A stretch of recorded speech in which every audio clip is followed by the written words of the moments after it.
underneath it. We're here tonight, as you know, for a town hall meeting to stop underage drinking in Missoula County. I really appreciate that all of you could be here tonight. It means a lot to see new faces, people who aren't usually at our coalition meetings, so thank you very, very much. USAP is a coalition of dozens of community members who are working together to prevent substance abuse in Missoula County. We are parents, teens, teachers, counselors, police officers, librarians, youth program providers, members of the media, judges, health professionals, and volunteers. We come from all walks of life, and we come from all over Missoula. USAP plans and implements research-based strategies because we're concerned about the consequences of youth substance abuse on kids, families, and our community. We're concerned about all drugs, but many of our efforts have a particular focus on one drug, alcohol, which is the drug that kills 5 times more teens than all other drugs combined. Alcohol is the front line of the battle. More kids use it, more kids die from it. More rapes, more injuries, more fights, more addiction, more depression, and suicide attempts are linked to alcohol than to any other drug.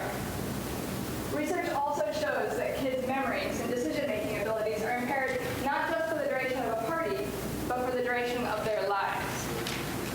And then I have a great slide which shows brain activity. In one, just imagine a brain that is full of pink, fluorescent pink, and that shows brain activity during a thinking task. That is the brain of a 15-year-old who does not drink. Next to it, picture the outline of a brain with only a couple of small pink dots. That is the brain of a 15-year-old who drinks heavily, but is sober during this thinking task. What's scary for me is realizing that that brain activity can't be recovered. And not only that, but research is showing that even moderate drinking can cause the same kind of damage in the underage brain. So if we're talking about underage drinking, we're not just talking about one party. We're talking about effects for the rest of a person's life. And unfortunately, teens don't drink moderately. When we're talking about underage drinking, we're talking about binge drinking. Most teens who report drinking at all in the past 30 days also report binge drinking. That's drinking 5 or more drinks in a single sitting, at least once within the past 2 weeks. Some parents, maybe because they're scared, or maybe because they just don't want to know the truth, tell themselves that their kid is going to make better decisions. Their son is smart enough, he's not going to get drunk. She's not going to lose control. Not my kid. Unfortunately, the facts don't support that. Montana's underage drinking rates are the highest in the nation, or the second highest in the nation, rather, and Missoula's are among the highest in the state.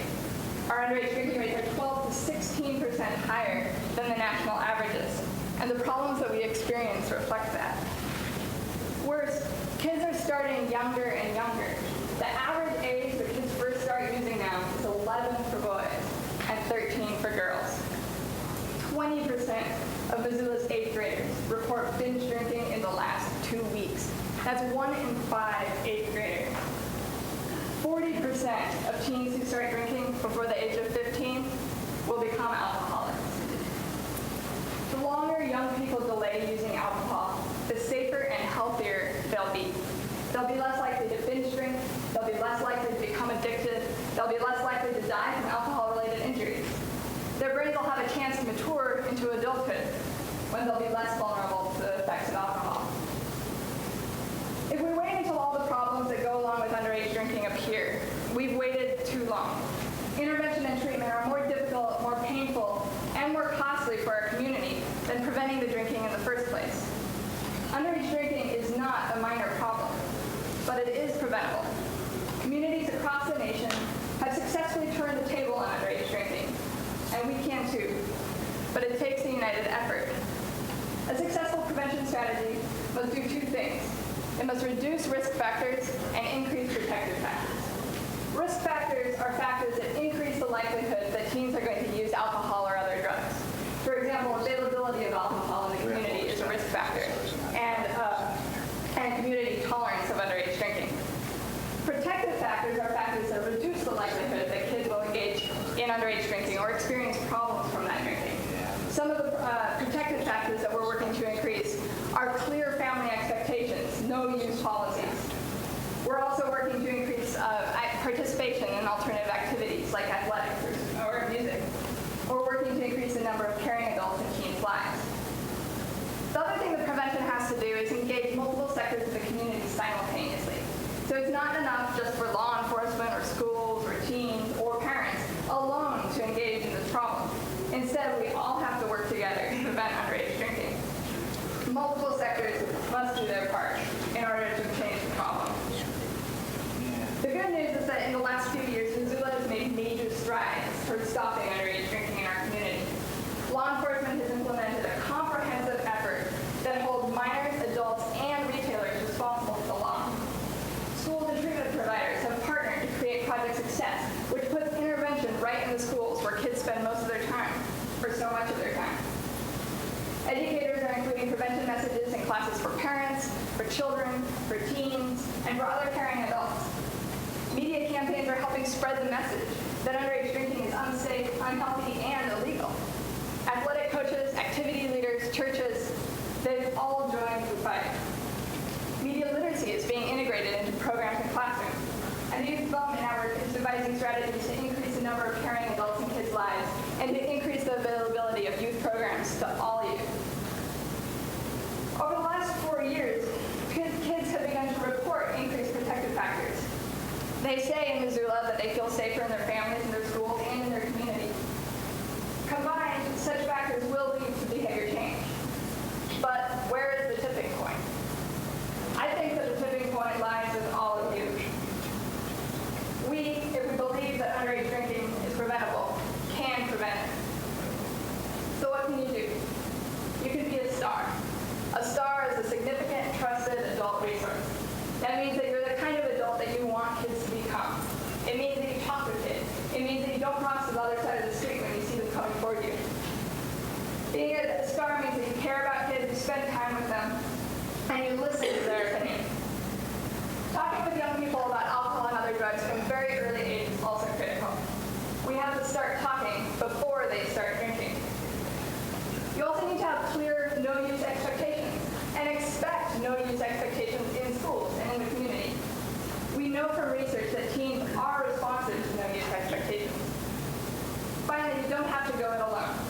Connect with other parents and connect with other teens. Support community prevention efforts, because we're in this together. There are a lot of community prevention efforts that you can join. So it's really important what you do as an individual, but you can also join a group of people who are together implementing strategies to prevent underage drinking. You can join USAP, the Missoula Underage Substance Abuse Prevention Team. And in USAP, you can work on policy, on media, on education, on a lot of different areas. You can join the Youth Development Network, which works to increase positive youth development opportunities in Missoula and increase the number of caring adults in kids' lives. You also know that the influence of media is ubiquitous and sometimes carries with it messages which support underage drinking, unsafe sex, heavy drinking, and other problems. If you want to help Missoula become more media literate, join the Media Literacy Community Action Team. There are a lot of other coalitions in Missoula too, which are all united in an effort to prevent risk behaviors and support youth. Suicide Prevention Network, the Missoula Adolescent Pregnancy Parenting Prevention Services, the DUI Task Force, Safe Kids, Safe Communities. There's lots of groups, and all of their efforts are really critical. And wherever your interest lies, that's where you should be involved. There are also many levels of involvement. You can just be on the email list, and you can stay up to date on upcoming meetings and recent news stories. Or you can plunge full on into committee work and help me. But the most important thing is that you do something as an individual or as part of a community effort. Underage drinking is not a minor problem, but we can prevent it. Thanks so much for coming tonight, and hopefully we'll fix these technical problems.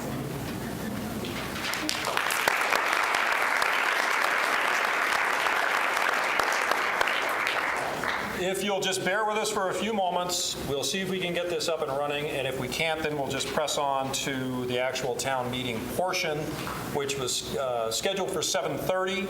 I don't want to start, totally before everybody has a chance to get here. But just for the moment, converse among yourselves. There's lots of information next door if you'd like to. We can also do Q&A about the forum if you'd like, if you have any questions about what Absolutely. we do in the forum. Anybody?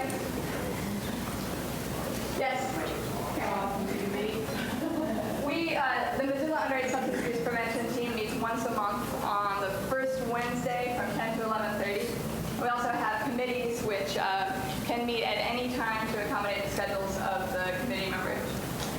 Okay.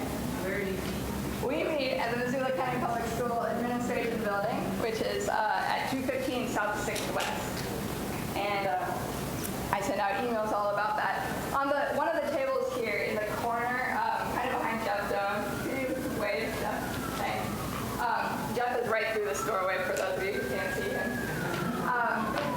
Right behind Jeff is a table that has slips of paper on it, and you can put your name, your email address, and then check any coalitions that you're interested in getting on their email tree. And it's not like swearing your life away. We don't expect that you're suddenly going to get, full on involved. But we will contact you and see what you're interested in doing, and if we have a place that would fit you perfectly. There are two other coalitions that I neglected to mention, and those are the Missoula Teens Against Impaired Driving, which was started by Courtney Manlove, and she's somewhere here tonight. Thank you, Karen. And that's a brand new coalition, so Courtney's available to answer questions about that. There are also peer action teams in the flagship programs at the middle schools and high schools, where young people can also get involved. And there are sign-in lists for both the Missoula Teens Against Impaired Driving and the peer action teams on the back table too. So if you know a teenager who might be interested, you don't have to send them on, but you can bring home our phone number. Brenda. I wonder if you could talk a little bit about the impact parental views has on young people, because I think people are surprised. I know you mentioned it, but maybe you could expand a little bit. I think our panel will probably get into that a lot too. Oh, sorry. But I can talk for a while. I don't know. Should I? Any luck? But Brenda asked about the influence of parents on teens' decisions. We offer a class called Parenting to the Teenage Years, and content connected to parenting to the teenage years. And one thing that parents are always shocked to discover is that even during the teenage years, even when their kids are 17 and 18, they're still the #1 influence on their kids' decisions. So middle school parents are hopeful to hear that. High school parents are skeptical. But I think that what that means is that parents can have those clear no-use policies that they can enforce, they can follow through on consequences, they can have open dialogue with kids. Yeah. Sorry about these technical difficulties.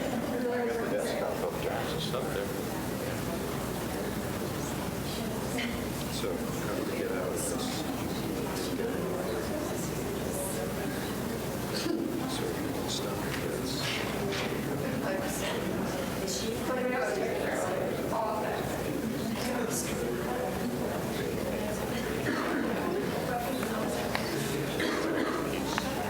Part of it.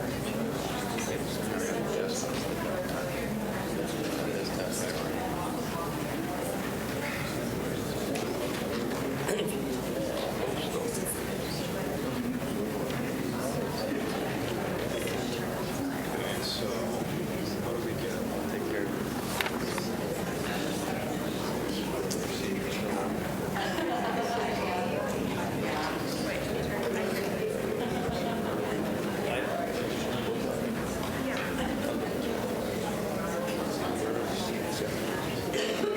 He's trying to play TV. So can I invite some of you from the audience to tell me why you're here tonight?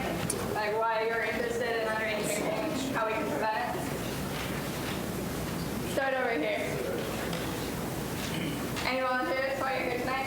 Yeah. I'm John Kenzo, I'm with Youth for Christ, and we work with young people, and we want to see them make good choices.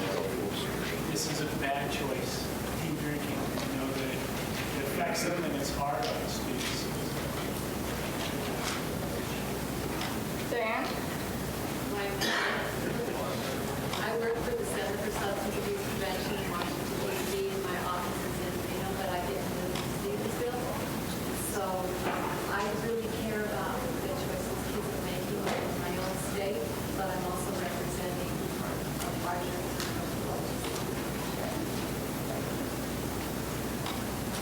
Anyone else from back here?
those?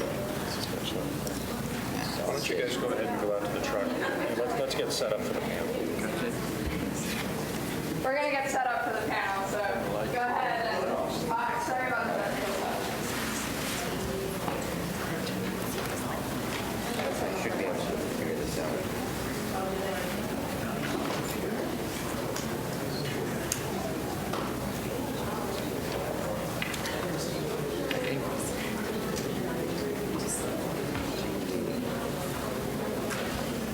See how we have that huge screen right there? I think that's why. You can see, now you can see the view.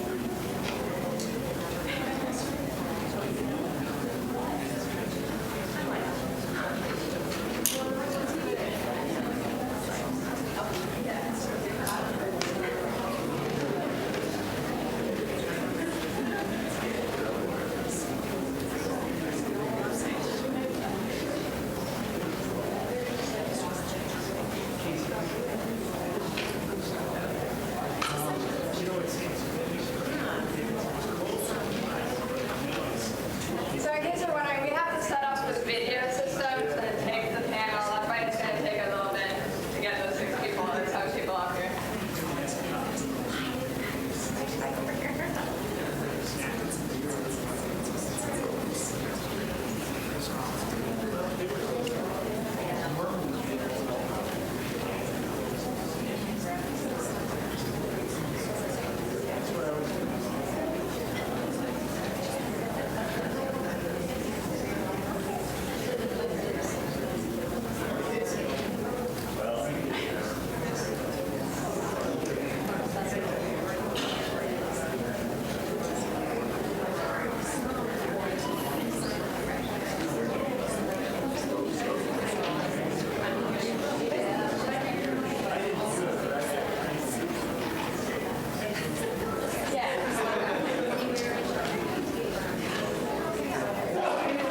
Rosie, why don't we have you in the you got Rosie and then Jeff?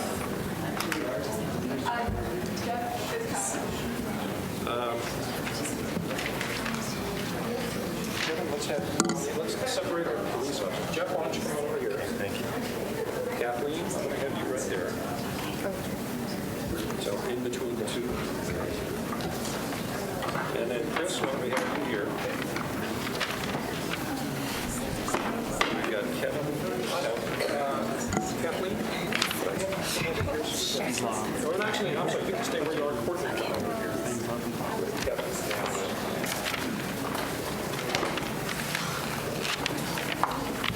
Am I in the middle here? So you want me in? Yeah. Should we add all the water? It's too early, so we're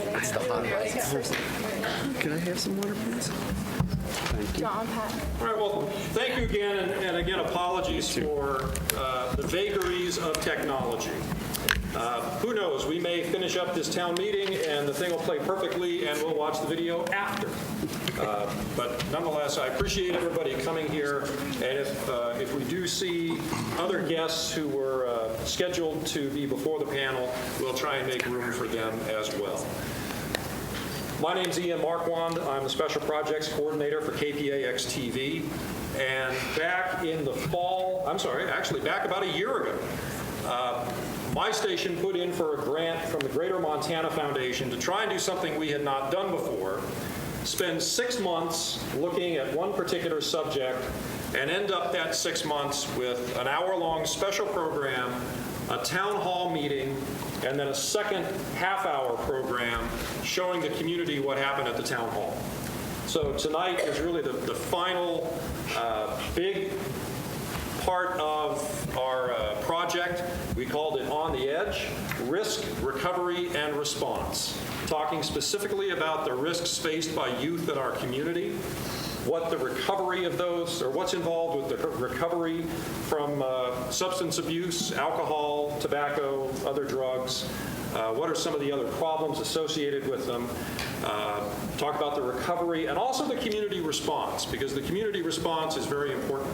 I want to tell you that I spent some time with the MUSAP folks last October when we were getting ready to kick this project off, and was impressed by two things. Number one, the amount of people who were at the meeting and the wide range of interest that they represented. I was also very impressed with their interest in this project. And the meetings I had specifically about this, we got a lot of folks showing up, and I really appreciate that from a lot of different entities and interests. So let me introduce some of those folks I've worked with that have graciously agreed to be part of our panel discussion on this evening. So beginning with Rosie Buzzas, who is the director of the flagship program, also a former member of the Montana House. You were, on the school board, I think. Rosie's done a lot, but we know her right now as director of flagship. Jeff, and is it Doan? Yes. Jeff Doan, who is a football coach and a teacher at Hellgate High School. Kathleen Littleleaf, who is a counselor at the Missoula Indian Center, and is also here as a mother. And we appreciate hearing from parents, and I know I have appreciated hearing from parents over the last 6 months, talking about their concerns and also, frankly, how they talk to their children and what they talk about and what those conversations are like. We also have Chris Odlin, who's a lieutenant with the Missoula Police Department. Chris has been very involved in the, some call them sting operations, but the compliance checks for Missoula retailers on selling alcohol to underage people. Courtney Manlove is a senior at Big Sky High School, and she is also the president of the new group we found out about tonight, Missoula Teens Against Impaired Driving.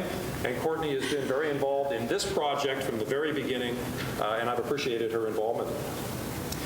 Kevin Mays is a licensed addiction counselor. He actually is employed by Turning Point, but he has a room at Hellgate High School.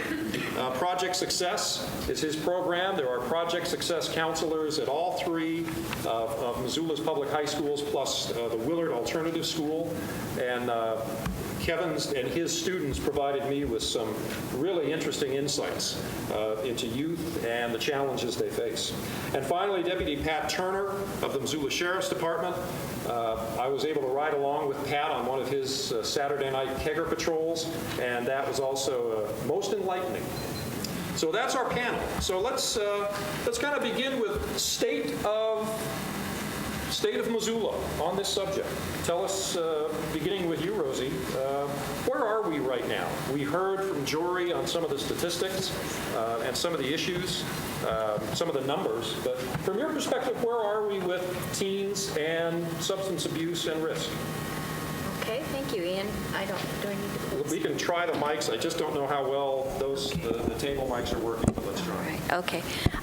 Thank you, and I'm honored to be here tonight. I'm one of a lot of people in Missoula who are working really hard on the issues of substance abuse prevention for our young people. And I think those of us who work closely with it every day see the impacts, although you all do as well. I mean, every time we lose a child to a car accident or suicide or all the other things that are happening with our kids these days and all the pressure they're under, we all feel the impact of underage use, because 99% of the time it's connected in some way. And there's a lot of attention given at that point when bad things happen. And there's a lot of attention right now that we're hearing about in our community about methamphetamine because it's such a huge crisis. But I think what we always have to remember is that it doesn't start there. It starts a lot earlier than that. And it usually starts with kids not feeling like they're fitting in or not doing well in school, and then they might oftentimes turn to the gateway drugs that we call gateway, which are usually the drugs of first use, which are alcohol, tobacco, and marijuana. What we're seeing now, I think in Missoula, in having been here and watched this for lots of years, is that we're seeing kids starting earlier, as Jory mentioned, which is very alarming because the chance of addiction with the earlier age of onset that we're now seeing is going to increase their chances of being addicted by the time they're 21. So I mean, the early age of onset and then the whole brain development stuff that we know about what's going on now, the chances of addiction are much greater. So I think that the problem, even though it's probably been there for a long time, has intensified. And we're seeing a lot more, I think, with young people as well, that there's multiple use. Where there's alcohol involved, there's often other drugs, and that's where you see marijuana and then escalating to some of the higher drugs. So I think we're seeing the problem a lot more complex. But I also, on a positive note, see that this community is really involved in working together to try to head off those problems. Jory mentioned the very many different approaches, that we take in terms of we have to look at policies. How available are these substances to kids? We have to look at the family and parents and what kinds of messages are parents giving to kids. So I'm encouraged by the fact we have to look at programs that like Project Success and Flagship that are in there early, trying to give kids alternatives to use and teach them ways to be involved in a healthy way. So I think we're making progress in that direction. I think there's a lot that can be done that we can do. I'm not necessarily going to go straight down the line here, so let me skip around a bit. Kathleen, I want to ask you, as in your parent role, what scares you the most, and how do you talk to your kids about it? Okay. Well, as a parent, I have a 16-year-old daughter and a 14-year-old son and a 12-year-old daughter and a 10-year-old daughter. And as a parent, what scares me the most is the inability to have open communication. I'm always constantly trying to keep that communication open, an open dialogue. I never want my children to feel that they can't come to speak with me. I believe that if they can't come and speak with me, then it's closing the doors to who they can confide in, and also opening the doors to negative behaviors or consequences. So as a parent, that's the fears that I have is not being able to have an open communication with my children, and so with all that goes, if there's communication with my children, then it enables me to be involved with them, know what's going on in their lives, in their school lives, in their friends' lives, any problems that they're having, emotional, whatever. That enables me to be close with them. So having a positive relationship is my goal as a parent. All right, well, let's turn to the teenage perspective. Courtney, tell us your story. Okay, well, I kind of put something together. I can't really answer your Speak question. up a lot. Okay. We're all having a hard time hearing. Yeah, the public address thing is not really working here tonight either, so. Well, I'm usually pretty loud, so we'll see what happens. Well, I guess you could say I'm your average teenage girl, but there have been a few things in my life that make me different. Today I'm going to share with you my goals and ambitions, not only for myself and the community, but I will explain to you why I've directed myself to the point I'm at today. I want all of you to think about your own lives when you're listening to me and realize what is going on around you. There are many scary situations that teens are putting themselves into, whether it's drinking to the point that they black out, doing drugs they never thought existed, or engaging in sexual activities they never wanted to happen. Sometimes you, as a parent or a positive adult figure, can make the big difference in one child's life. So I ask you today to become involved with what we do. In the long run, we will thank you. So now I'm going to share a personal story that I hope all of you are able to put yourself into and kind of take it to heart and realize it can happen to anyone. One Friday night after a high school football game during the first month of my senior year this year, there was an incident where I became tremendously close to losing one person who I love the most in this world to a drunk driving catastrophe. When I pulled up to the scene of that particular accident, I witnessed a very delicate and precious person behind the wheel of a truck that had been mangled and wrapped around a tree. At that very moment, I knew my life was never going to be the same again. The paramedics had to perform jaws of life in order to extract her from the vehicle due to the engine practically lying on her lap. I wish none of you ever have to see anything like that.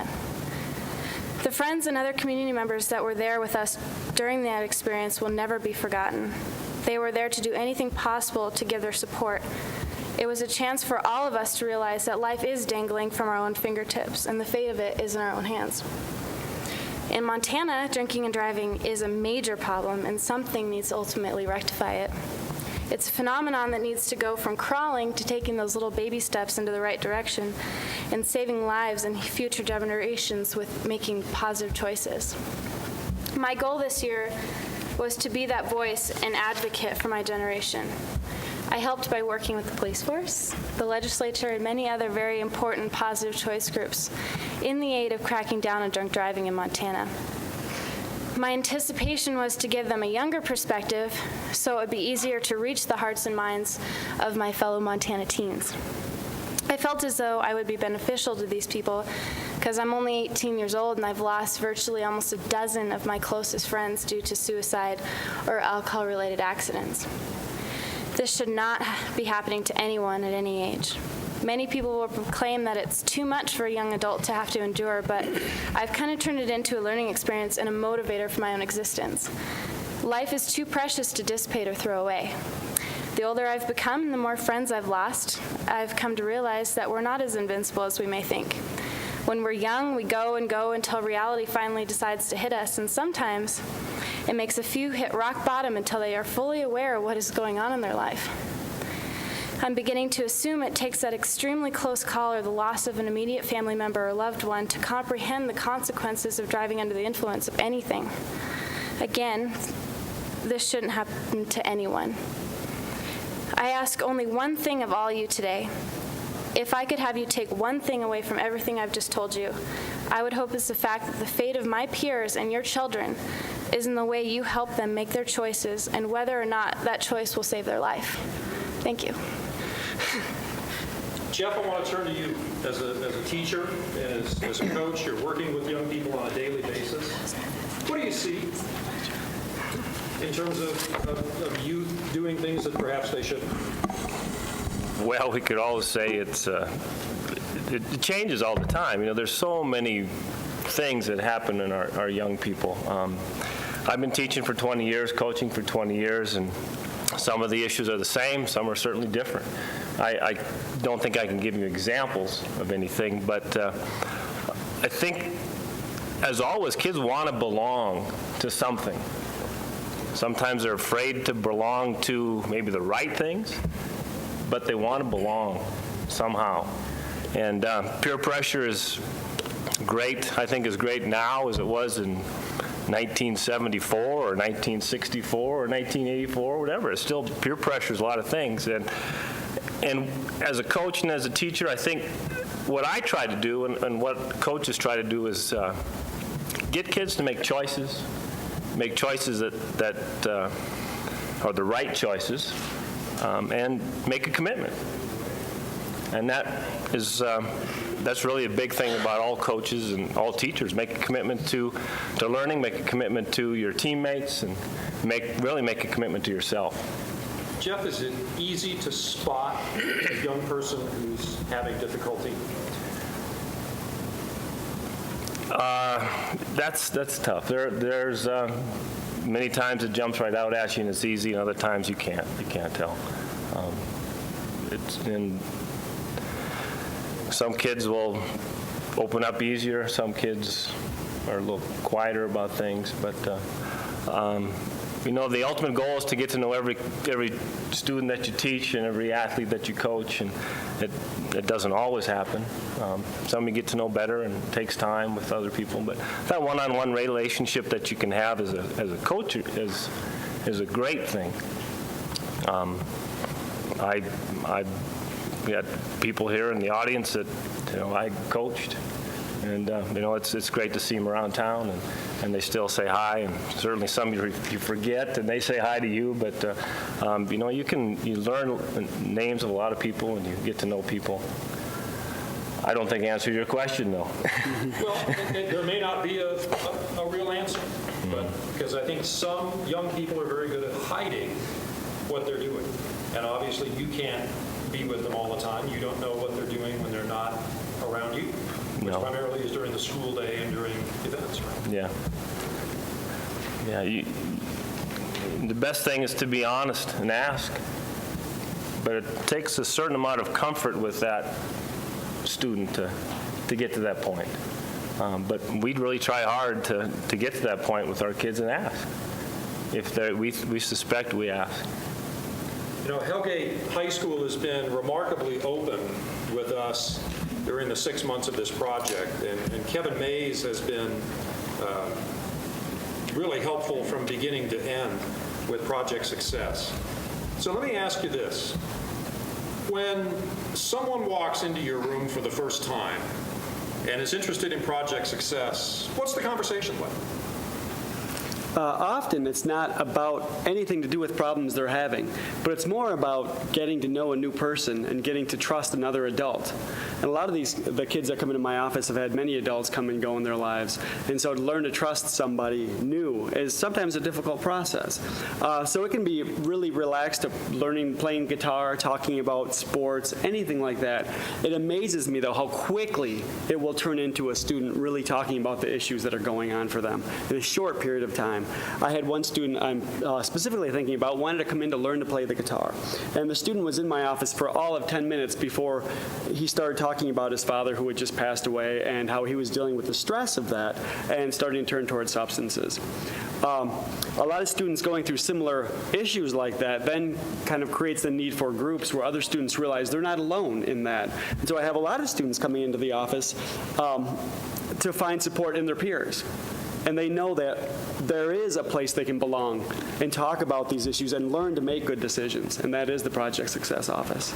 Tell me just about your role in the school, because you're not a school employee, you're a Turning Point employee. Exactly. I'm not a school employee. And because of that, I let the students know that confidentiality reigns. That is, what they say in the office stays in the office. So they know it's a safe place to talk, to really discuss the issues that are truly going on for them and know that they're not in trouble. It's not going to come back to other students or their parents or the teachers, anybody. It's safe.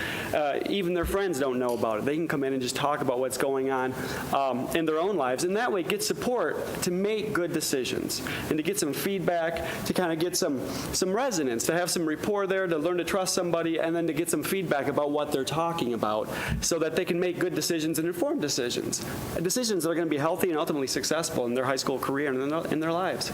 All right, so we've talked a little bit about the reality, the risk, the fear, the reality of being a young person in Missoula.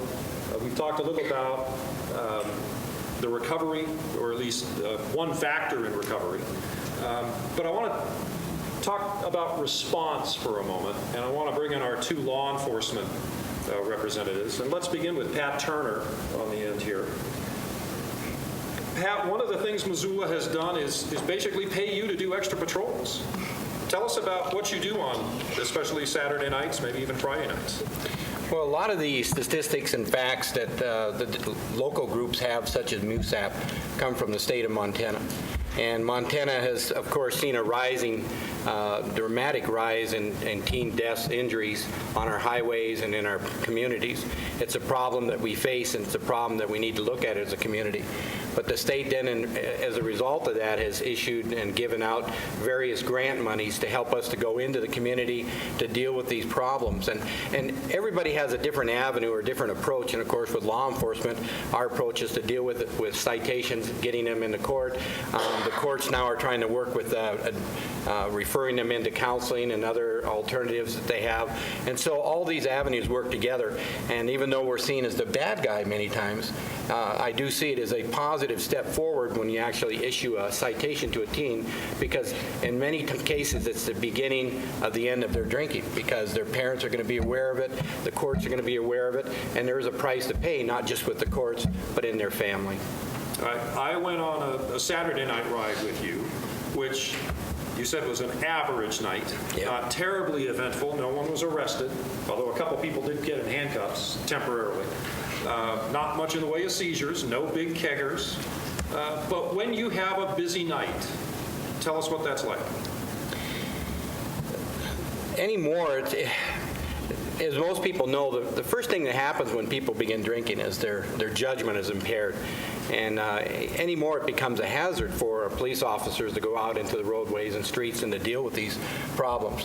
So when you roll into a kegger, as we call them, and you've got anywhere from 30 to 100 kids or more, you know, it's a real hazard for the officer to deal with these people. A lot of times they're very nice and sweet, as most of us like to think of our kids, but many times they're very angry and indifferent to what's going on, and it becomes a hazard for the officer as well as the kids, because you've got kids that want to run into the woods, you've got kids that are going to try to drive off, and that's our biggest concern, is for the safety of the children and the young people. I just want to say, for anybody that's come in just in the last few minutes, this is the town hall meeting. We had some video issues, so we weren't able to play our special program, so we began our panel discussion a bit early, but you're still here for plenty of discussion. Let me turn now to Chris from the police department, because, Chris, we've come to know you as the guy running the compliance checks, because one of the big issues here is how teens are getting alcohol. So tell me what you do. Well, we've always had a program of compliance checks within the police department, and when I took over the program, there had been the previous lieutenant, they had done a program that was mostly just warning. And now all of a sudden we switched from warnings to citations, and I happen to be the lucky guy who got to do that. So there's a couple retail establishments that I'm not their favorite right now, but what we've done is we take an underage person out to the different establishments, bars, casinos, convenience stores, grocery stores, and we send them in with a real ID, and they go in and try to buy alcohol. There's a lot of the places that check the ID and refuse the sale, but unfortunately right now we're just a little under 50% that are actually doing a good job. More than half of the people actually sell to us. Some of them, it's because they check the ID and don't do the math right. Some of it, they just look at the ID and I don't think they really try to do the math. And then some people just don't card our informants. So we do have to issue citations. We do forward all the violations to the state, and the Department of Revenue takes action against the liquor license holder. And then just within the last week or so, we started a new program to try and help out some of the businesses that are really struggling with this. We've had a couple businesses that we've hit twice where they've sold to us both times. 2 weeks ago, I went out with an undercover officer, and she stood behind the counter at the store watching the transactions happen, and we were trying to target the kids who were actually coming in and trying to buy, so that we can, we acknowledge that it's not just the retailers that are the problem, it's the kids who are trying to buy the alcohol in the first place. So we were trying to help them out a little bit with that, help them read the IDs, try to be a little bit educational, and do some enforcement at the same time. Okay. Let's talk about where Missoula needs to go. What has to happen next? And Rosie, we'll come back to you to start this. Keeping young people occupied is probably one thing, which Flagship tries to do a very good job of. But from your perspective, with Flagship in the legislature and government, your various experiences, where do we go from here? Well, I think there's a lot we can do, and I feel very optimistic about it. And I think we have done a lot in the last 6 or 10 years, and it's showing. It's showing in our statistics. As Jory mentioned, we are seeing an increase in protective factors and a reduction in risk factors. And let me just, those are probably terms that a lot of you aren't familiar with, and I'm going to not get into that a lot, but I think it's important to just talk about what that means. Risk factors, this is all based on like 35 years of research. And so from a couple of actually PhDs from Washington State who are pretty nationally known now for their theory of risk and protective factors. And what they did is over a period of this 35 years of research, they identified things, risk factors being things like use of substance, failure in school, early failure in school, predisposition to certain behaviors that might have to do with family history, violence, delinquency. Those are what they identified as risk factors. What they also found is that there are protective factors that, if they're present in a child's life, can actually mitigate those risk factors and help that child build resilience to those kinds of behaviors that they might get into. So that's what risk and protective factors is all about.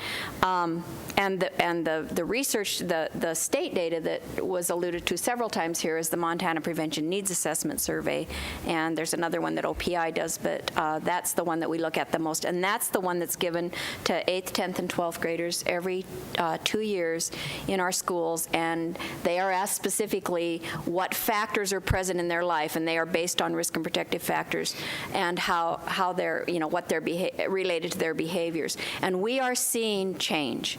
And so we're seeing it because we have been using in Missoula and other parts of the state research-based practices that have been proven to be successful in doing that. Flagship encompasses many of those best practices. The MUSAP does so. All the people sitting here have worked with those as well. And so those things, I guess I just want to put an optimistic face on this because we know this stuff works. And I think what we have to do is just be mindful that it takes a community. It takes parents, it takes programs like Flagship, like Project Success. It takes policy changes that are going to make it tougher for kids to have access to alcohol, that are going to make it tougher for kids who are driving drunk because we know the results. And then that stuff is happening. And so I think what we first have to give ourselves permission to do is to say we can change this. Because a lot of times when I talk to groups of people, they say, this is such a huge problem, we're never going to change it.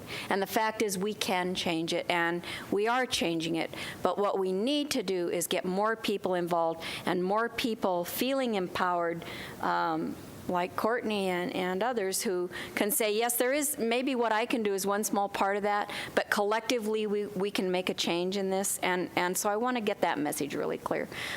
We've done some things in the legislature the last couple of sessions.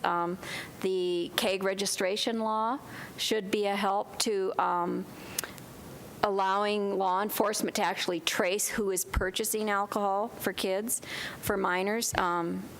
Because that's been a tough thing. We want to reduce access. That's one way to do it. Another way to do it is to give kids alternatives to that, alternative activities, ways that they can do things that are fun and risky and be with their peers, but it doesn't involve alcohol. And so as parents, there is so much we can do. And I'm going to give you a couple of hands-on examples. You can ask your child, if they're going to stay at a friend's house, you can call that parent and say, is someone going to be there? Are you sure there's not going to be drugs and alcohol involved? It's okay to do that. And I think a lot of parents are out there feeling like I'm the only one who cares. But you'll find that when you do that, you can make a huge change, a huge impact on another parent. Listening to kids, having adults there. Points of connectedness. Kids need a way to be connected with their peers, with other adults. And I think everybody here who's Kevin's program is one that does that. Flagship is one that does it. I think having as many adults in a child's life, as many positive adults in a child's life as possible, you're going to make that point of connection with every kid. And Jeff mentioned it is hard to tell sometimes when kids are struggling, and it is. But I'm amazed with Flagship, because our Flagship people are also in the schools like Kevin, and they have an open office policy. Kids will come in and they will disclose they want to talk to adults.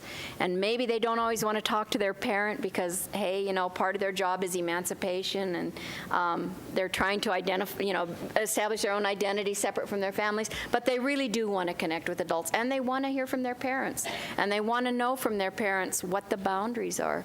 And these are the kinds of prevention things that we know work. We know from research they work. And I think it's just, number one, saying all of us have a responsibility in that. All of us have a place in that as a community. Family, school, community, and individuals. And I think any way we can make that connection with kids, it's going to have positive results. I'm going to interrupt the panel for a minute because we have the mayor of Missoula, John Engen, here. John, we rearranged things a little bit, but if you would please come forth. We'd like to hear a few words from you. I've never heard a worse reason for interrupting anything in my life. Thank you very much. I'm going to ask you to wear this, please, so we can get your comments for possible. Well, thank you very much. Very kind of you to indulge me for a moment. You already told me as I walked in that there appear to have been some technical difficulties this evening. We never experienced those at City Hall, so I feel bad about that. Bless your hearts. We hope and cope most of the time. It's a pleasure to be able to take a moment with you this evening. The folks sitting around this panel this evening, I'm familiar with almost all of you, actually, and I continue to be impressed by the work that folks in Missoula do on behalf of our young people. I had the privilege this morning of writing a letter praising the efforts and supporting the senior all-night party. That's an event that I think has saved countless lives over the years. We'll never know, and that's probably a good thing. And you are all here saving lives as well. It's about having conversations that are sometimes difficult, but are very meaningful. I've had, again, the privilege to spend some time by virtue of the forum's efforts with grade schoolers, in this case, folks in 5th grade, talking to them about alcohol. We get over some bumps. We talk about alcohol. We talk about prevention. We talk about making good choices. And then we get to talk about the things that really matter to kids and should matter to kids. What my dog's name is. Those are the things that 5th graders ought to be able to talk about and ought to be interested in. And that, if we want to call it innocence, I think we ought to try to preserve that as long as we can.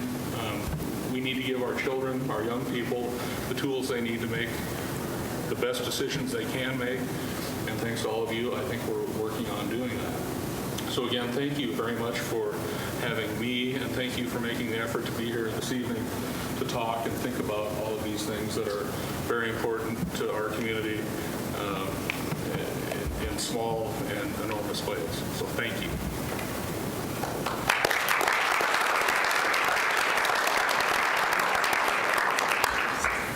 I do want to acknowledge St. Patrick Hospital for allowing us to use the conference rooms here. It was very generous of them to do that, and we sure appreciate it. We have a representative from St. Pat's here, so thank you very much. Appreciate that. Now let's get back to the discussion, and we're again talking about where we should go as a community. What's the next chapter? Since we heard from a former legislator, let me go right to law enforcement. What do we do next, Chris? We're looking for keggers. We're citing retailers who are selling to underage drinkers. What's left to do? We've even stiffened the penalties for minor in possession. Well, the enforcement efforts have to stay at the level that they're at and have to increase. The bigger the population gets in Missoula, the more officers we need to enforce all the laws. The judges need to help us and be as consistent as they can with the penalties involving these kind of offenses, so we all send a unified message that this is not acceptable in our community. And then we have to continue with our education, continue with Lonnie's work with educating the retailers, continue with just meetings like this where we get together and talk about what we're doing and ways we can do it better, and just try to communicate better. I think that's the best thing. Pat, do you need new tools? Additional tools? You always need more tools and more education. Times change, people change, communities change. Absolutely. Okay. Was there anything that you'd particularly like to see when you're out on patrol? Or just in the whole process of the justice system? Again, what Chris said, it'd always be nice to have more manpower to deal with the problem completely rather than to kind of put a Band-Aid on it. And dealing with the problem completely would be to bring all the parents together. The state has tried, for example, with their law that they try to now get parents to go with the teens that have been cited into counseling and work with the courts, and that's become a real problem for the courts, I understand. And that tool would help a lot if we can get parents more involved. Okay. Kevin, any thoughts from your perspective? What more does this community need to do that we haven't done? Well, as we all know, parental influence is the number one factor in a number one protective factor in keeping teens safe. So the more parental involvement we have, the safer our teens are going to be and the better decisions they're going to make. That will influence the community greatly. Okay. Courtney, does that resonate well with you? I knew this was coming. I agree with Kevin. Parent involvement is huge. Teens are always looking for something to do, and if there's nothing offered to us, then they're going to take the alternative and find something better to do. For example, of a positive choice would be the senior all-night party. If we had more stuff like that all the time, it would probably benefit the community.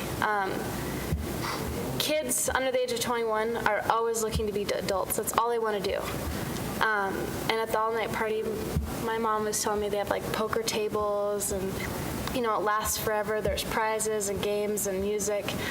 I know that's a huge stretch to have all the time, but just stuff like that. And then the event that we're having at the Harley Shop on the 27th, it's just there to show people that you can have as much fun doing anything sober than you can under the influence of something.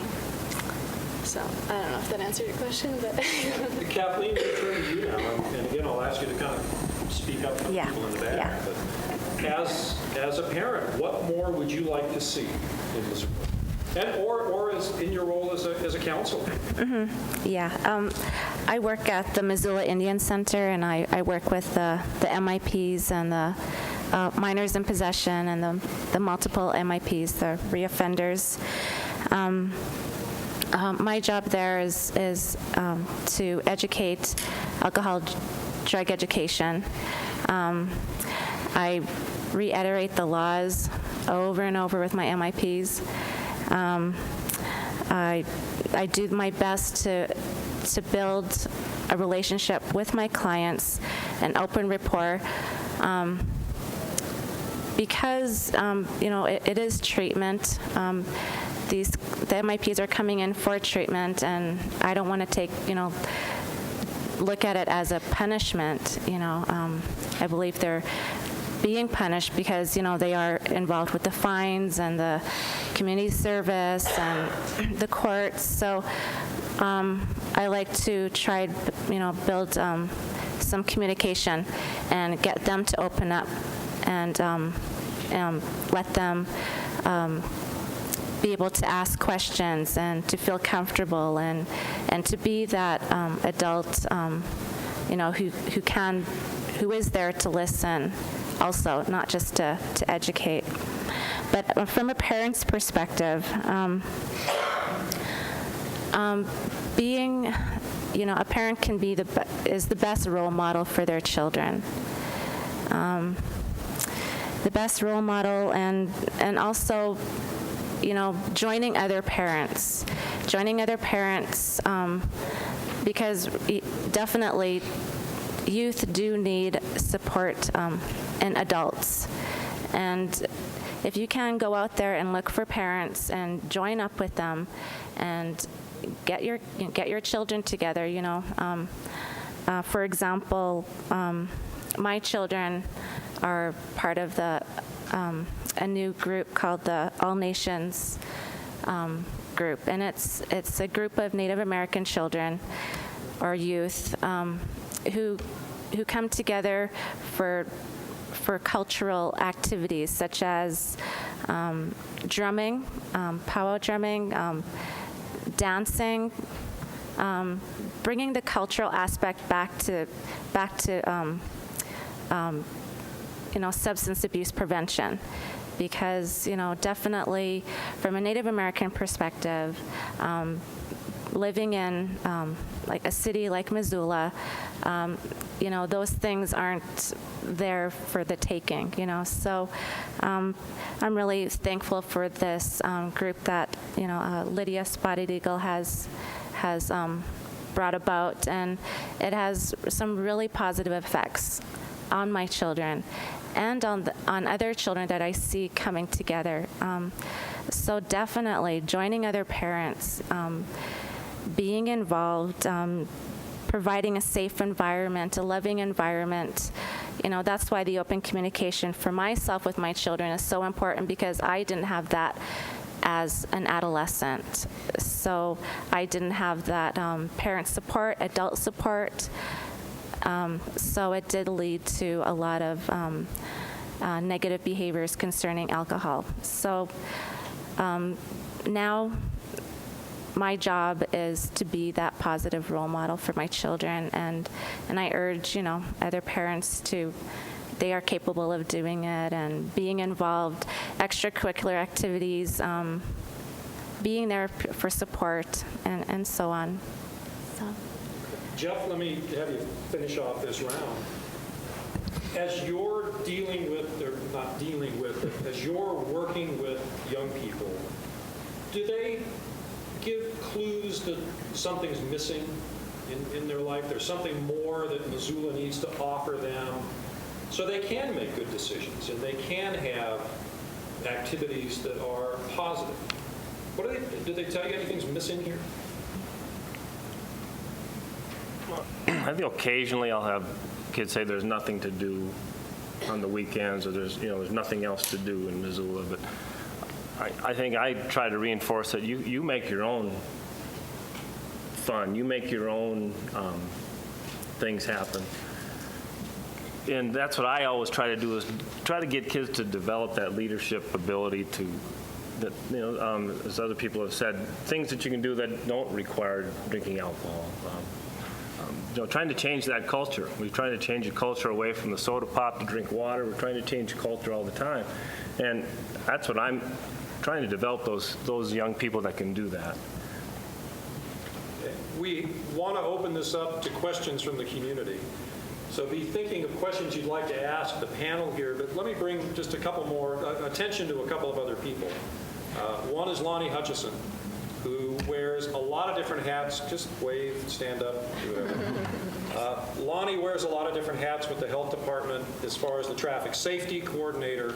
She's the DUI task force. She does the alcohol retailer training, which is through the revenue department. So there are a lot of areas that, Lonnie, with your permission, if we need to, we may bring you in for your expertise. We have Maureen O'Malley here from the Suicide Prevention Network. Wave a hand. Maureen also is a school counselor and has done a lot of work with suicide prevention in Missoula. There was a conference just this past Friday that had quite a few people come to that. It was pretty much a sold-out event. A lot of people came, very good information there. I also want to introduce from the town of Superior, Tyler Steinbaugh. Show yourself, Tyler.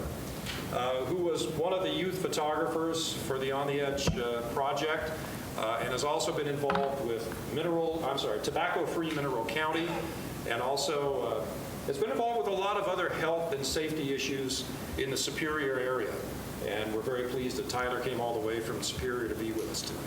So we have those folks as well who can answer questions, as well as others in the audience. So let's have your questions. What would you like to ask the panel, or what would you like to say? And if I may, because we are recording this for television, for playback later, If you would please use the microphone at the other podium so that we can see and hear you when you have a question. Yes, please.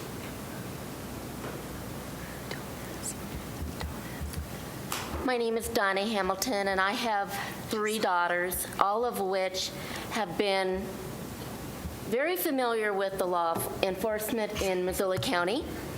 My question to you folks is this. I've spoken to many other adults, parents, and their attitude is, well, kids are going to do it. There's nothing we can do about it. Kids are going to do it. And it's almost like they don't want to try to do anything about the kids going out and drinking. And the kids are right. There is nothing to do.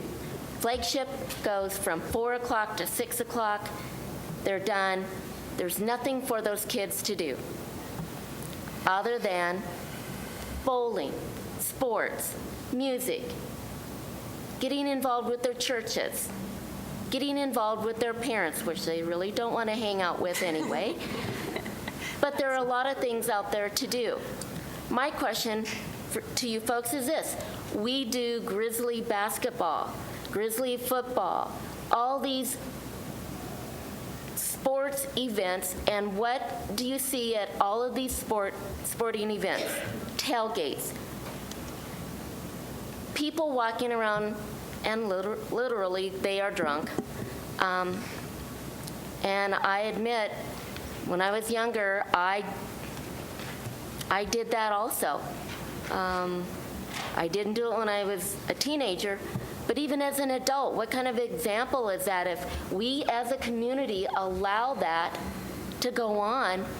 The law enforcement, they can't do anything because it's on the campus, and I mean, there are certain rules now that you can't start too early and you have to shut it down at a certain time, but the kids are there and they see what goes on. So doesn't that just tell them that this is an okay thing to do? Boy, there's a lot in there. Culture, the pervasiveness of alcohol at public events, sponsorship of big events by alcohol. I mean, we have, and I don't mean to point fingers at anybody in particular, but we have radio stations that publicize sponsorship by beer companies. We do have a lot of alcohol at Grizzly football games. There are a lot of other events where alcohol is considered a big part of that. Kevin, I want to start with you because you were nodding furiously. You're up against a pretty stiff opponent in culture and advertising and media and everything else. So let's start with you. Well, changing cultural norms is huge, and it is definitely something we're up against. It's a risk factor that we were talking about earlier. So one thing that we need to do is really focus on the protective factors, and as I think Rosie mentioned, mitigating those risk factors. We live in a culture where it's seen as acceptable to walk around the community very intoxicated, where we have mass events where everybody comes and drinks a lot and yells crazy and acts in strange ways, acts as an adolescent themselves or as a child, and creating a culture where we start to realize that's not okay. That's not good role modeling. We need to embrace good role modeling techniques and be adults and act adult-like, and walking around intoxicated in public at our events is not, I think, an effective way to do that. That does certainly send a message to our youth, and is a huge obstacle, I think, in the culture of Missoula. Courtney, how about it?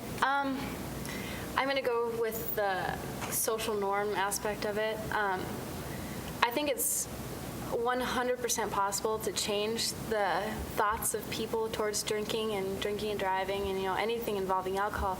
And look what we've done with smoking over the past few years. There's people who maybe thought smoking is okay 10 years ago, and now they'll look at a cigarette and just go, oh, But we can do the same thing with alcohol. It's going to take time, and it's going to take efforts from everybody else, not only from the adults' perspectives, but from the youth perspective as well. And it is true that anybody, that's of the young age will look at that person that they've always looked up to their whole life, and they will eventually be that mirror image of that person. So you want to set yourself up how you want your kids to grow up as. And I think that's all I have. Well, let me put another part of Donna's statement to you, and that is kids are going to do it anyway. There's nothing we can do. It's true. There's a lot of people that have that outlook, and there's a lot of kids that have that outlook that say, I'm just going to do it anyway. But like I said before, it needs to start somewhere. And it's hard because alcohol is such a rite of passage, as we've always talked about. And, there's so much pressure on teens that says, if you don't take that one drink, or if you don't try alcohol, as a freshman in high school, then we don't want to hang out with you. So there's this kid in the situation that really does not want to drink because they know it's not the right thing to do, but then again, they want friends. They want to feel accepted. They want to go through that 4 years of high school without being the picked on one, or, the one that has to stay at home by themselves and do nothing every night or on the weekends. It's tough, but if as teens and middle schoolers, we start coming up with things together to do that don't involve drinking or doing drugs or, anything, it can slowly change. But it's not going to change overnight, but it needs to start somewhere. Okay, let me turn to Rosie, because for one thing, Flagship was mentioned, and Flagship can only do so much. That's right. Flagship is one piece, and I think that's important, that we understand that there's a lot of pieces that are all important, that they fit together and contribute. And Flagship, actually, I have to tell you, though, it does go more than 4 to 6. We do a lot of weekend activities. We have a summer program. So, and we do a lot during the school day as well with kids. But I think you touched on something very important, and that is expectations. And we know, and we all know this instinctively, that not only kids but adults behave according to how other people expect them to behave. I mean, that's the social order of our society. And if our expectation, if our bar is at the level where we're saying everybody's going to drink, it's a rite of passage, well, we're giving the kids permission to do it. I mean, that is the message they hear. And until we, as adults, say, no, we don't expect kids that are 11 years old to be drinking. It's a different thing to have kids drinking when they're 21, which I think they're still kids and their brain is still developing. So, I mean, there's still impacts.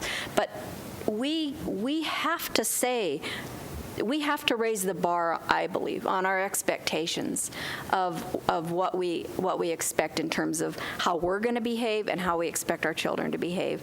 And until those boundaries, if those boundaries aren't clear to us as adults, they're not going to be clear to our children. And we really have so much power here. I get a little frustrated when I hear that people say there's just nothing we can do, it's a rite of passage, I did it, I turned out okay. You know what, you didn't. I mean, you went through a lot of problems when you were young. Every adolescence is a turbulent time, and we have to, as adults, assume responsibility to raise the bar and say, you know what, we're not okay with this. Alcohol is a big industry. There's billions and billions of dollars being made by the alcohol industry. They have a big interest in keeping this going. We're letting it happen. We're the consumers. If we were to say no, we will not put up with alcohol at sports events, or we will have very specific guidelines for that. We're their consumers. If we're saying that, they're going to listen. But they're not, because we are allowing it to happen. And I think, first of all, we have to say, when a parent says, well, there's nothing we can do about it, say, well, you know what, there is something we can do about it. I'll give you one example of something I've done as a parent. I have noticed, like, I've been in convenience stores where clerks are taking time to card someone, and I'm in a hurry, I'm on my way out of town, I've just gotten gas, and I have to wait while that person really solidly goes through that check of their ID. And I go up to the retail clerk when that's done, and I say, thank you. Thank you for doing that, because you're enforcing underage drinking, and I don't want these kids drinking. And they're so, oh, sorry you had to wait. We're sorry it was inconvenient. I say, you know what? I don't mind waiting at all. This is important stuff that these are things we can do every single day. We can notice what's going on around us, and we can give feedback to people about that. We can give feedback to the retailers who we support. We give them our business and say, you know, you're doing a good job. You didn't serve this kid. You took the right steps, and we appreciate it. There is so much we can do.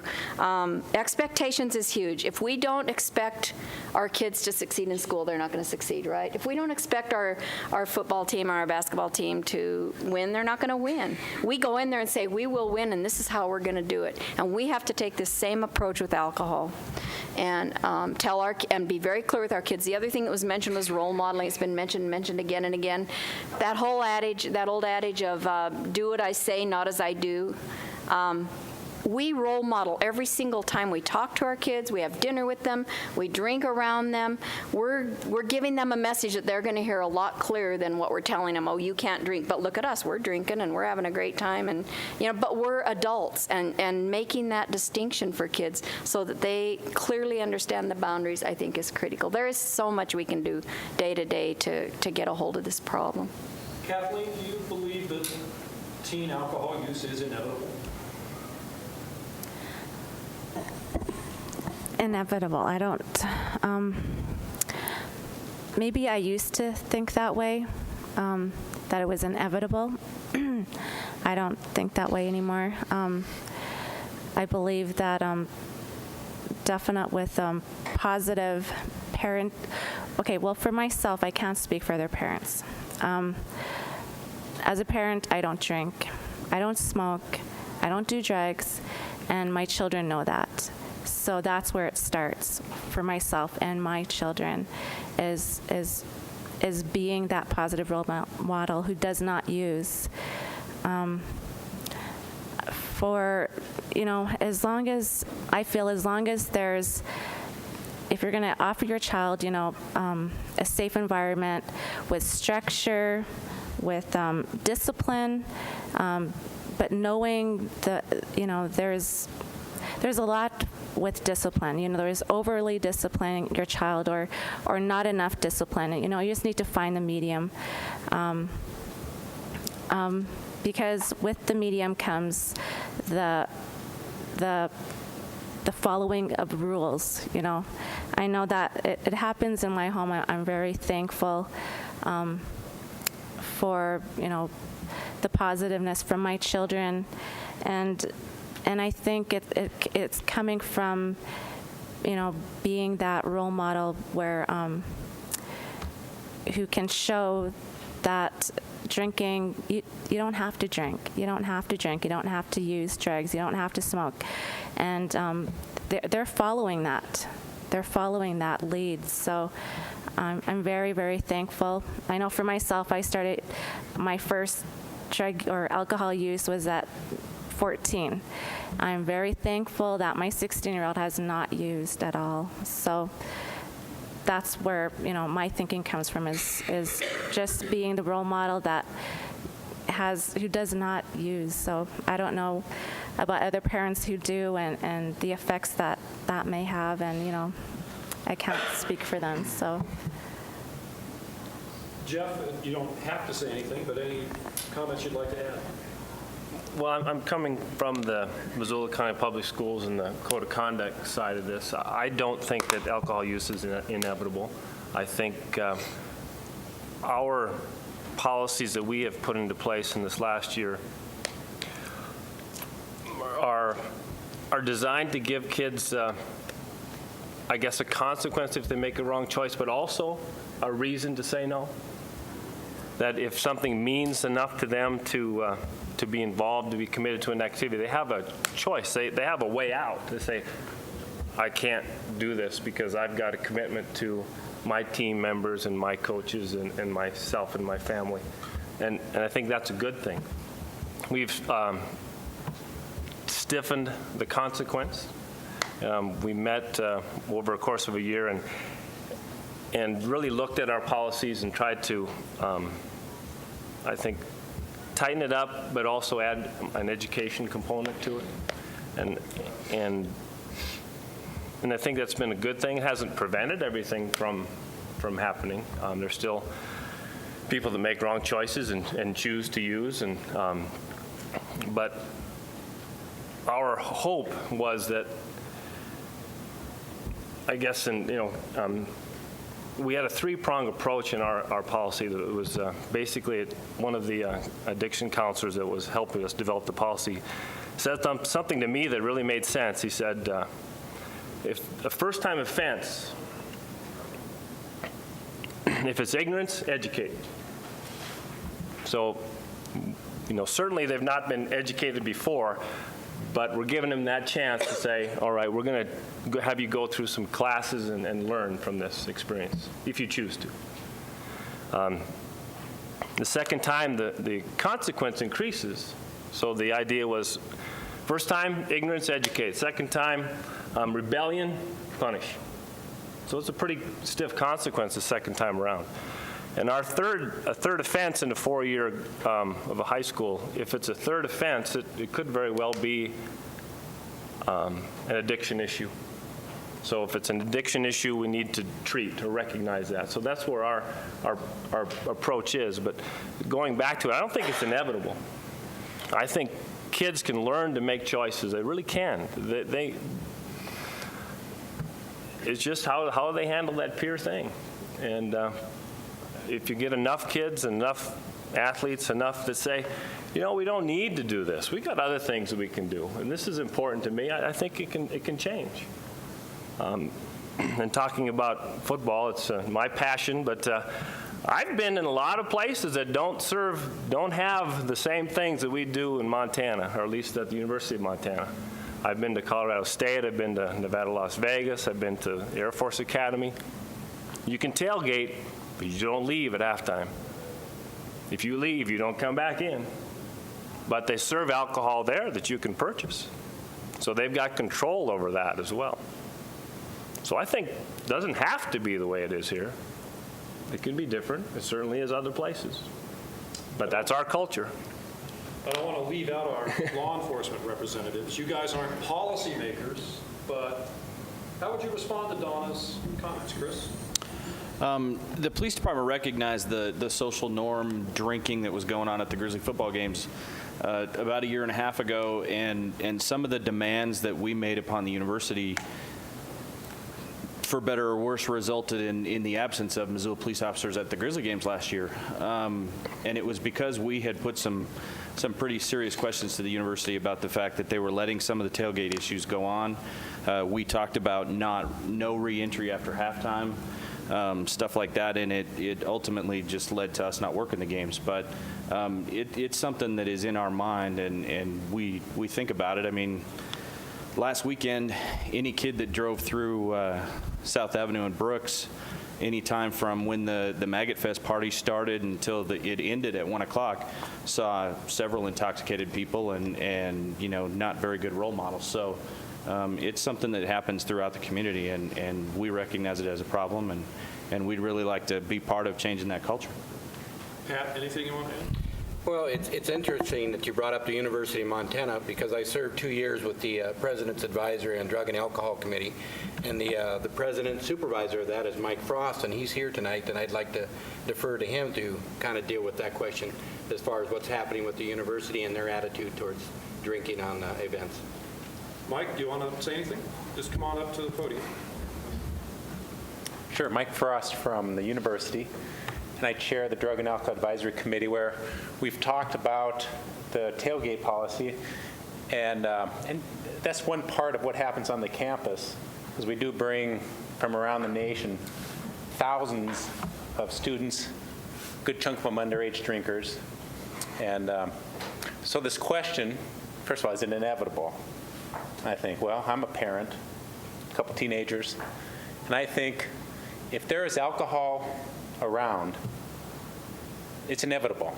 Someone's going to consume that alcohol. Now, who's going to do it and who's not going to, that's some of what you guys were talking about. That's we have influence on that, but you take a look at methamphetamine. That's what we find with methamphetamine, is that if we can control the ingredients that they use to produce it, dry those up, use goes down. If they have access to making that, use will go up.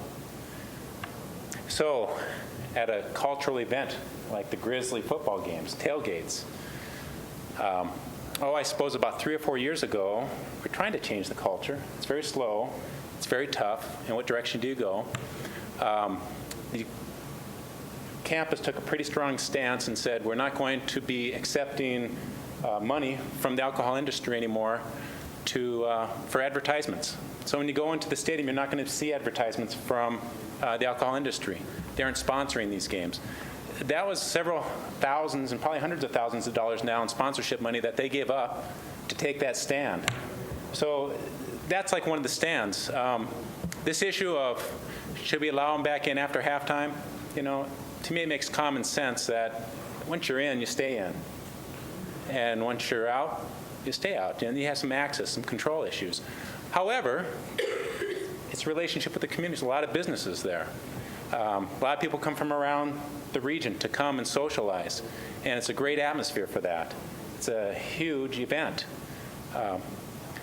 So the stance of the university, as far as I can understand, is if we can do it responsibly and do it safely, we will. Increase enforcement, we've done that. Increase enforcement, you start to make a lot of people mad too. So there's a balancing act through all that cultural change. So changing culture is an interesting one. Okay, thank you, Mike. And Donna, thank you for your comment. Who else would like to either offer a comment or question? Tyler? Well, first thing I'd like to make a point of is when people are talking about alcohol, there need to be distinctions made between using alcohol and abusing alcohol, because youth, it is going to be inevitable that people use alcohol, but abusing alcohol is not inevitable, because educating society about the difference between using and abusing is something that is a lot easier than trying to get society to quit using alcohol. And it's something that would make a lot more practical sense. And being a junior in high school, as the people were answering these questions, I went out and made phone calls to students who do these activities and ask them the same questions, and just listen to their responses. And every one of them told me that if they would have been educated in like 3rd and 4th grade about the potential risks involved in using alcohol, it would have made a much bigger difference than when they get to 9th grade telling them, oh, you have to stop doing this because it's bad for you, or you could get in a car accident. Well, they aren't incapable of listening to these things before they're... 3rd and 4th grade is really not that bad of a time to start teaching kids, I don't think. And I don't know, there's people here from schools that would probably be able to speak to that, but and I've noticed also, I've looked at the surveys, the risk surveys, that especially the one that's like OPI gives, and I've looked at it and talked to epidemiologists about it from the state, and we discussed the issue of binge drinking, because really what I think we should be focusing on is abusing alcohol. So therefore binge drinking needs to be looked at, because a lot of kids that I talk to, when I ask them what binge drinking is, they think it's being drunk on a 24-hour basis, 7 days a week. But in reality, binge drinking is every weekend looking forward to that drink that's going to give you that euphoria and pleasure, and wanting it and feeling a loss of something when you don't have it. that's binge drinking, because when they get it, they drink a massive quantities of it to get drunk. And when you tell them that, it's not something they hear very frequently, so it's something that I think should be brought up, is what is really binge drinking.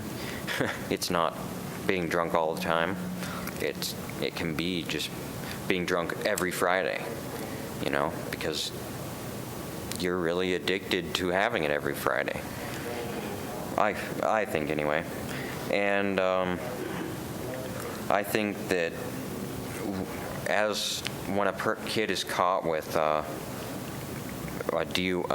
minor in possession or whatever, I've experienced with many of my friends getting minor in possessions, one time, 2 times, 3 times, and the fines go up, which their parents usually pay, or they have to work a few more hours to pay for it.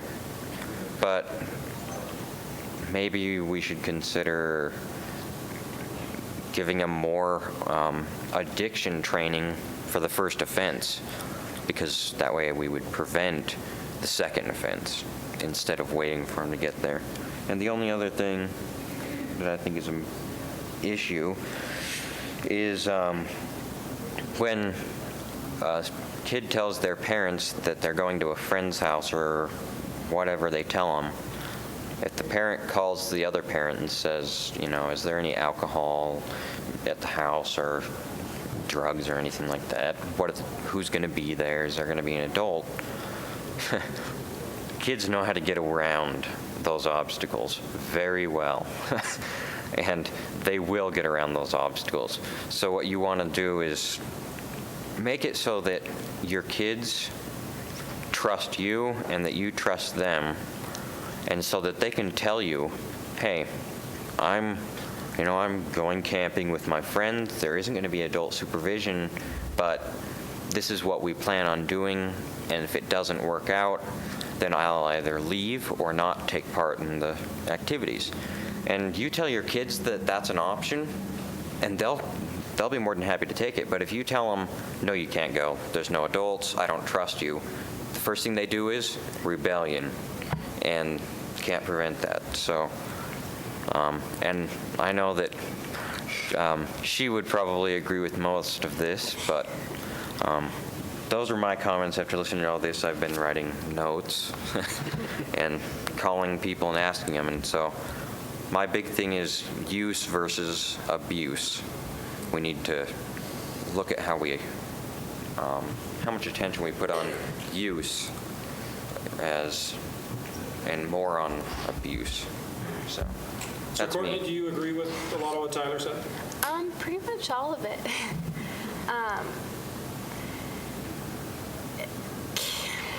How do I go about this? Kids are going to try to sneak around the rules their parents set for them. They're going to find the loopholes. They're going to do whatever they can to go hang out with their friends, whether they know there's going to be alcohol there or not.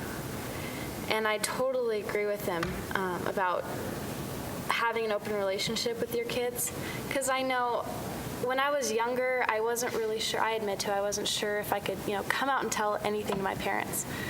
And then one night I asked my mom, can I go to this place? I told her there's going to be alcohol there. There's not going to be parent supervision, but I'm going there just, to hang out with my friends, provide them a ride if they need it. And when she's like, okay, but, be safe and, call me if you need anything, just hearing that, you could kind of get thrown back in your chair and think to yourself, why the heck didn't I do that when I was a freshman in high school? Or, your parents are going to save you from a situation that you can't handle because of your maturity level. As much as we hate to admit it, we're not capable of making some decisions yet. And, I mean, this is hard, but there's so many kids out there that are drinking.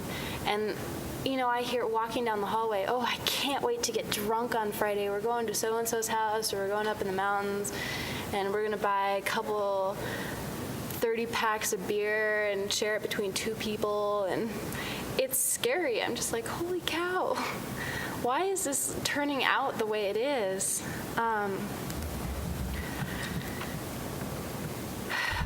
We do need to change our attitudes, and it starts to sound repetitive, but it does start in the home. And I am so grateful that I had the relationship I do with my parents and, you know, my friends' parents and my grandparents. Like, I would not have the viewpoints I do today without them. And then also getting involved with community members and law enforcement. Other kids need to realize that these people care about us, and they're willing to do anything for us. You know, they're not there to get us in trouble, because in the long run, we're the ones that make the choices to get us in trouble. But I wouldn't come up with the ideas I have without my parents, or like Lonnie and Matt Anderson and Tori, everybody. So it all comes down to the decisions that the kids make, and the decisions as a parent you show your kids they should make. And yeah. Okay, I don't want to shortchange the rest of the panel, but I am interested in other comments from the audience. Anybody have a question? Yes? I have a comment. Yeah, come on over.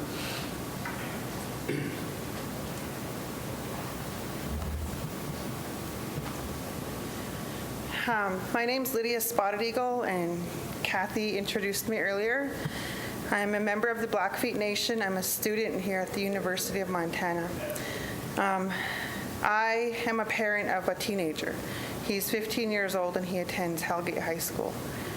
I started a youth group back in September on my own time and with my own little bit of money that I have.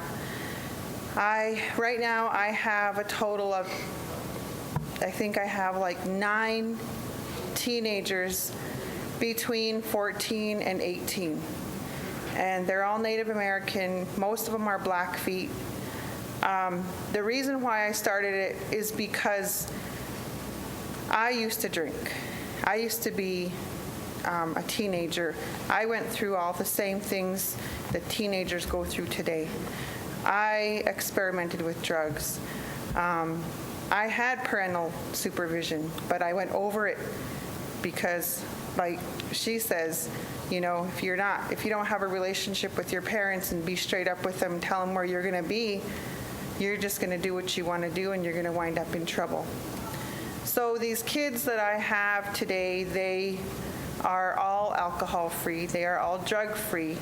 My main purpose for these kids is to keep them away from drugs and alcohol, keep them away from tobacco use, teach them their cultural ways, teach them about tradition, teach them about heritage, teach them a little bit of language here and there.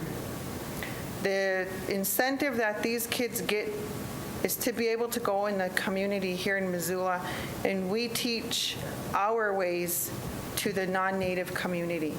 That's incentive for these kids. These kids go and they dance and they sing and they teach other people about who we are and where we come from. And I'm a mother of 3 children, and I work part-time. I have a youth group and I have my family, but I make it all work.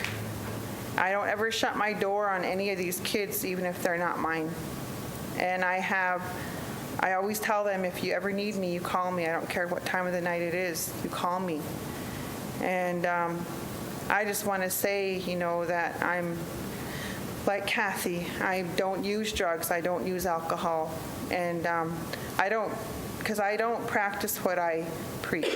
You know, I mean, I used to be like that.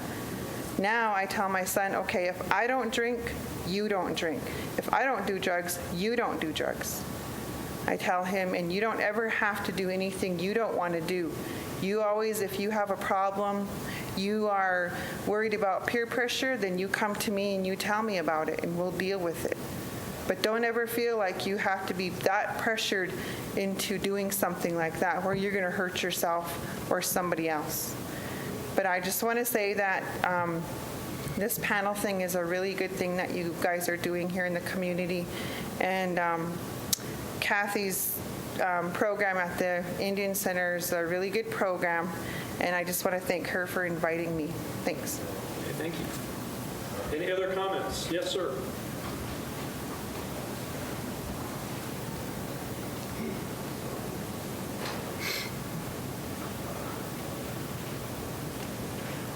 My name's Scott Brody. I'm with the Missoula Police Department also, and I've worked in the narcotics unit there for 10 years, and I've dealt a lot with people who abuse drugs, specifically a lot of youth. I've gone out to the high schools and give a lot of talks to high schools on the dangers of drug abuse. And as it goes as far as alcohol, every investigation I've done, almost without exception, when I find drugs, I find alcohol. And more often than not, I find pornography as well. In talking to these kids, the impression that I get, and this question is kind of for Courtney and Jeff more so, is these kids are aimless. They live day to day. They don't have a goal. And I'm wondering about in the schools, is there any system, maybe the people in education can offer up an answer to this, but what kind of system is in place when somebody gets into high school to assess what their interests are and get them on a curriculum to set them on a career path so they have a light at the end of the tunnel they can work towards? Because that's what I see, is I don't see these kids having any kind of goal in life. They're just living day to day. Jeff, do you want to take a first stab at that? Well, I'll just make a comment that I know that Big Sky High School is working towards that with a grant that the district has received, the Smaller Learning Communities grant. They've done some things with career education. Courtney, am I right? Sorry, I couldn't hear you. I was talking to him. Big Sky's got some kind of a new grant for career education for seniors primarily? I don't know. Okay, well, it's new, brand new, so it's in the foundation stages. I'm sorry. I'm Peggy Seal, and it's a Smaller Learning Communities grant. Is that what you're talking about? Right, yes, ma'am. And I'm not with the school district, so, but it's to reach those kids when they come in as freshmen, because we know that's a really vital time to get the kids acclimated to a larger school. Some of them come from smaller feeder schools. So what the district is trying to do is get them connected with a teacher or an adult so they can start to make goals and to feel more comfortable in their school, try and align themselves with their future. So I think the district is trying. This is the first year of that grant. They have another grant that's in the middle schools called the All-Star Program that does the same thing. It talks about the future and what you're doing today, how it's going to affect you 6 years down the road. So that is starting to be in place, and again, it takes time because it's changing culture, it's changing the thought process, but there are beginnings to the school, and I'm not talking for the district, please believe me. Okay, thank you. Jeff, did you want to add anything? No, that's fine. Kevin, how about from your perspective? Do you see the students in your Project Success group, are they indeed aimless, living from day to day? Do they need more structure? I know that when students have goals, that is, if they know they're going to go to college, for example, they're less likely to have those sorts of problems that we're talking about. So I find that students that do have a direction are, again, less likely to have these problems. A lot of what I help students do is to find a direction, to figure out what they want. What do they want their life to look like in a year? Now, while they don't have that cognitive development necessarily, again, the brain isn't fully developed, so they can't make those long-term decisions as well. They can start to get a feel, though, of what do they want. They can project into the future. What life do they want? Do they want to be alcoholic and having a job that doesn't afford, they can't afford to pay rent, which they see a lot of their peers or friends may have, or do they want to, rise above that and go to college, get educated, get a good job, whatever their success looks like to them. So absolutely, I see that students who have a goal or direction in their life are more likely to kind of evade the problems that go along with drug and alcohol use. Okay. We don't want to keep you all here forever, but more comments. Karen? I'm Karen Orzek, and I'm the Justice of the Peace in Missoula County.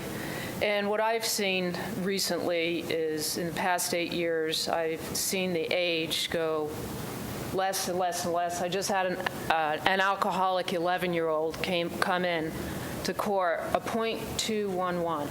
A .211 at 11 years old. Her father drug her into the court and said, punish her. That's what we need to do. We need to punish her because she's a .21. And all of us here are leaders in the community, and we're parents who care. We're looking at different populations. We're looking at populations of children that have support systems. They have parents that care. They have parents that are bringing them, getting them involved in community events, getting them involved in sports, getting them involved in violin, whatever it is. We're all good parents getting better here. The parents that come into my court with the other kids are the ones that are coming in as a single parent, as an alcoholic parent, as a child coming from a family of violence. You know, when we take a step back and ask the question, why are many of these kids drinking and drugging? It's because their lives are so miserable, okay? And that's where they're happy. That is the truth of the matter with the alcoholic teens that I see. And so what we need to do is do exactly this, is to build positive community. We need to catch the kids when they get into the schools earlier, find out what are they interested in, what can we do to turn this kid around, how do we build a positive community with this kid? Because you know what? They're running around in this community, and we're all here in this community, okay? And these two communities don't touch. They don't touch very much, but they do in justice court. And my goal in court is to bring the families together to give the kids opportunities other than drugs and alcohol. And you can do it, but you can't just bring your kids and lay them at the doors of justice and think that the justice system is going to fix it, because it's not. It has to be every single one of us in this room that's willing to make a commitment to our kids. And we got to do it. And we've got to do it now. Because when they start drinking at 11, they're doing meth at 13. And then at 17, they're gone. It's worth it. And I commend every single one of you and applaud you for being here. And especially this woman from the Blackfoot. Is that correct? When I was a kid, I would go to her house, okay? I would go to a safe house like that. Somebody in the community that had a safe place to go, that had something to do, that didn't have the alcohol and didn't have the drugs. She's a hero to me. And I'm gonna remember you. I'm gonna know you. Okay? Tony, got time for one more. Anybody? Yes, sir. Oh, okay, we'll take two. Mine's just a quick comment real quick. My name's Randy Rupert, and I just moved back to Missoula. And I happen to work for Diageo, which is one of the largest spirits companies in the world. And I just want to make a quick comment, if it gives you some solace whatsoever.